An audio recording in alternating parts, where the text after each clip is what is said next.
I'm Reverend Atenaga, and it's my joy to be with you today. Years ago, to be precise, in the late 80s, I was actually in the house when one of my brothers came and was talking about his new experience, and his experience was about Jesus. And at this time, I was already weary of what life would be, what life was. In fact, I didn't have so much confidence about tomorrow. And on that night, when everybody was gone to their various rooms, I knelt down inside my father's sitting room and I asked Jesus to come into my heart, and I gave my life to Christ. And that was the beginning of this very life. I never sang before I found Jesus. When I gave my life to Christ, and then I found myself with the gift and I began to sing. And from that time, it's been all through many lines of ups and downs. But the most important thing was somewhere in my heart, I knew there was something on my inside that I wanted to express. That is it about music for me. Music is about the one who gave me life and me.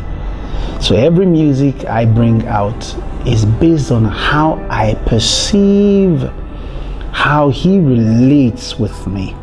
So in the lyrics, in the passion with which I pursue music, that's how I work. The music for me is a means of communicating how I feel to God and how I feel to the people that are listening to me. Music is, for me, is technically inseparable from me because it's my life.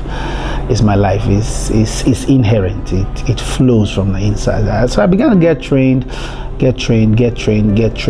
Before I was faced with the challenge of training some foreign students at the Bible school, then the Honors for Christ Bible Institute, and I didn't know how to teach them because I could sing but I couldn't train.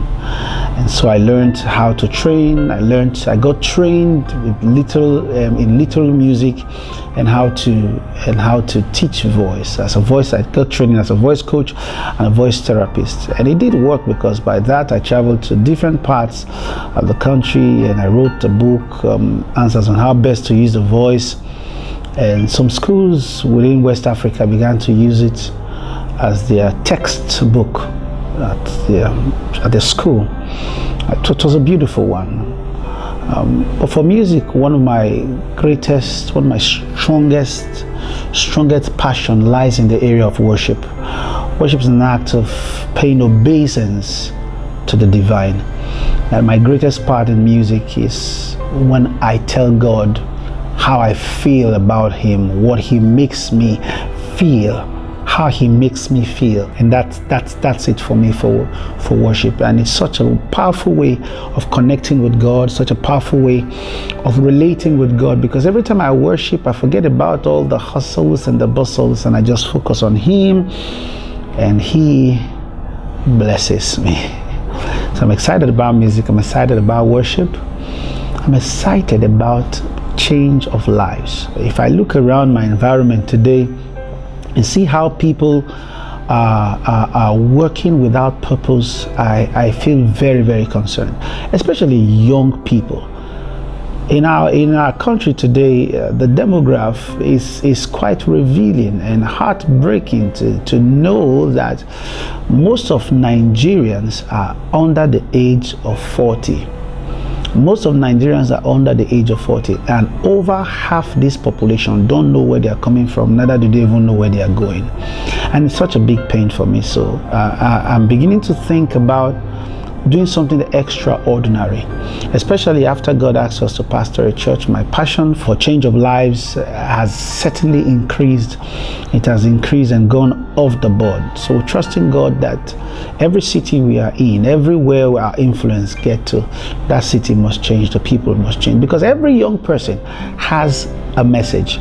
Every young person has something that he stands out at, and that is purpose. Until you can find that thing you can do without even being paid for it, and you feel like the Queen of England, then you've not found purpose. So purpose is that thing that you cannot separate yourself from. Do you know it? You need to find it. If you can't find it, you can't really live the most of life. And once you find it, be ready to die for it, because until you are ready to die for what you believe, you're not ready to live for it. So I encourage you, young people, wherever you are listening to me or watching this broadcast, to understand the fact that you are exceptional. The who you are, the president of Nigeria can never attain. The who you are, the president of America can never attain, because we are all unique in our various giftings and skills. And if we leave the most of it, in the end, when great people are celebrated, your name certainly will be among the list. You need to live for something, you need to live for something, you need to run for something, and you need to be ready to die for something. Because Jesus even said that until you give your life to Him, you can't gain it. So actually, when you give your life for a purpose, you've actually gained, especially if it is for a good cause.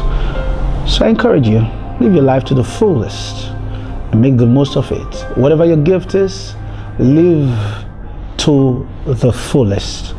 I sing today, I pastor today, I father my children today, I husband my wife today.